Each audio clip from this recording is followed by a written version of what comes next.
They laughed when they first saw it.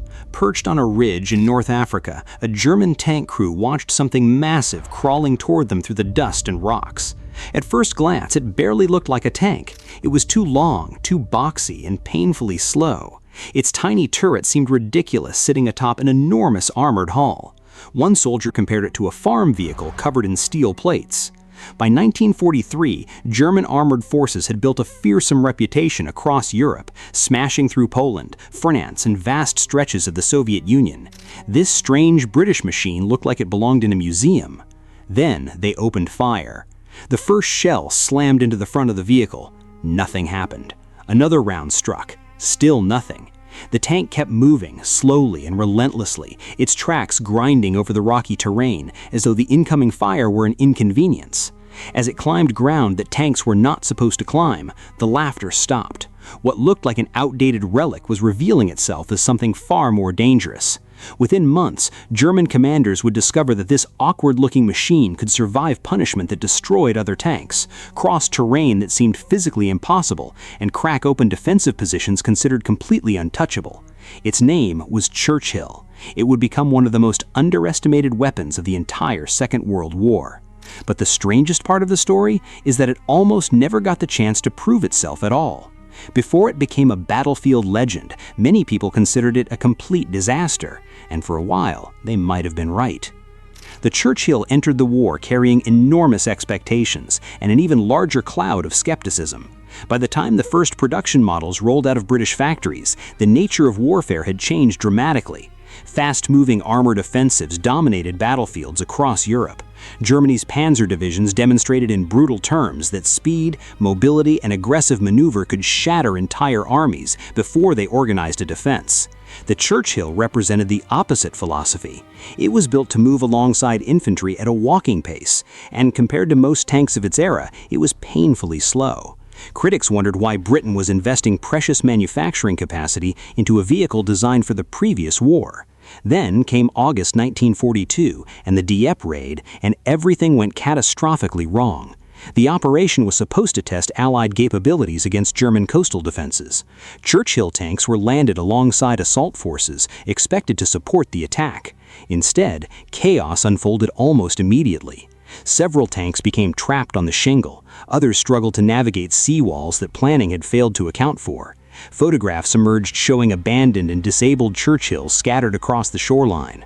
To many officials, this was not merely a failed operation. It was proof that the Churchill concept was fundamentally flawed, that Britain had wasted industrial capacity on a project unfit for modern warfare. Serious discussions began about canceling the program. The Churchill's future hung by the thinnest of threads. But hidden beneath the embarrassment of Dieppe was a fact almost nobody recognized. The tank had never been built for beaches. It had been designed for something far worse. To understand why the Churchill looked so strange, you have to go back decades before the Second World War began. Its designers were haunted by memories of the First World War, the endless trenches, the shell-cratered landscapes so devastated that ordinary vehicles could not cross them, and the soldiers who died in appalling numbers trying to cover the final few hundred yards, separating them from enemy positions. The Churchill was designed to solve that problem. The enormous tracks wrapped almost the entire vehicle, creating a ground contact surface dramatically larger than any comparable tank. The hull stretched unusually long. The armor was exceptionally thick. Every decision focused on one goal: keep moving no matter what. Those oversized tracks distributed the vehicle's weight over a much larger area, allowing it to cross soft ground and rough terrain that stopped conventional tanks outright. It could cross trenches that halted other vehicles entirely, climb gradients that seemed impossible for something weighing nearly 40 tons, and crawl over ground that experienced commanders assessed as completely impassable. The trade-off was speed, and critics pointed to this relentlessly. In a war defined by fast-moving armored offensives, many believed the Churchill's crawling pace would prove fatal. Vindication arrived in North Africa, and it changed everything. By early 1943, Allied forces were pushing through Tunisia against determined German resistance. The terrain was brutal. Rocky hills rose from narrow valleys. Steep ridges gave commanding fields of fire to anyone holding the high ground. German commanders positioned their defenses with confidence on elevated terrain, certain that natural obstacles would prevent tanks from approaching through any route not already covered by anti-tank guns. Against most Allied tanks, they were right. Then the Churchills arrived, and something remarkable began happening. They started appearing where tanks were not supposed to go. Slopes assessed as impossible were suddenly traversed. Ridges believed secure were suddenly not. Defenders who had carefully prepared their positions found armored vehicles emerging from directions they had never considered defending. The psychological effect was immediate.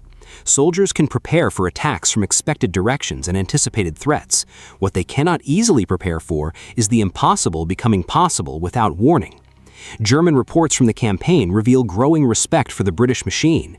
Units that had mocked its appearance now described with increasing frequency its alarming ability to absorb direct hits and keep advancing. The Churchill wasn't trying to be the fastest tank of the Second World War, never the most powerful armed, and certainly not the most elegant. But while other tanks won attention through speed and firepower, the Churchill earned something that proved more valuable across the grinding attritional warfare that defined so much of the conflict. It earned trust. When terrain seemed impossible and the maps offered no solutions, when defenses appeared unbreakable and other vehicles had stalled and burned, the Churchill kept going. Slow, ungainly, relentlessly persistent, and almost impossible to stop, it was transformed from the object of ridicule that a German crew laughed at on a North African ridge into one of the most dependable weapons the Allied armies possessed, a machine that history nearly discarded and that the battlefield ultimately could not do without. Italy proved the perfect theater for everything the Churchill had been designed to do. Massive mountain ranges cut across the peninsula, rivers flooded without warning. Ancient stone villages perched on steep hillsides had been transformed into formidable fortresses by German engineers. Roads were narrow and easily blocked. Bridges were frequently demolished by retreating forces. Mud swallowed vehicles whole after rain. This was not terrain where speed decided battles. It was terrain where the ability to keep moving under any conditions, absorb punishment, and appear where defenders least expected became decisive. For the Churchill, it was precisely the environment it had been built for, and it responded accordingly. Its tracks clawed up hills that left other armor stranded. Its protection allowed crews to push through fire that would have stopped lighter vehicles entirely. Beyond its role as a conventional tank, the Churchill's robust chassis became the foundation for some of the most effective specialized armored vehicles of the entire war. The Churchill Crocodile mounted a flamethrower projecting burning liquid over distances exceeding 100 meters, towing an armored trailer filled with fuel. German soldiers who held positions against artillery and machine gun fire frequently abandoned them at the mere approach of a crocodile. The Churchill AVRE carried a massive mortar firing a demolition charge capable of collapsing fortifications that survived concentrated bombardment. These variants, collectively known as Hobart's Funnies, played roles on the beaches of Normandy in June 1944 that many historians consider essential to the invasion's success. Churchill AVREs blasted apart concrete obstacles blocking the advance from the beaches. Churchill ARKs deployed ramps from their own hulls, turning entire tanks into crossing points for other vehicles. Without them, the cost of several landing sectors would almost certainly have been far higher. The Churchill was never the fastest tank of the Second World War, never the most powerfully armed, and certainly not the most elegant. But while other tanks won attention through speed and firepower, the Churchill earned something that proved more valuable across the grinding attritional warfare that defined so much of the conflict. It earned trust. When terrain seemed impossible and the maps offered no solutions, when defenses appeared unbreakable and other vehicles had stalled and burned, the Churchill kept going. Slow, ungainly, relentlessly persistent, and almost impossible to stop, it was transformed from the object of ridicule that a German crew laughed at on a North African ridge into one of the most dependable weapons the Allied armies possessed, a machine that history nearly discarded and that the battlefield ultimately could not do without.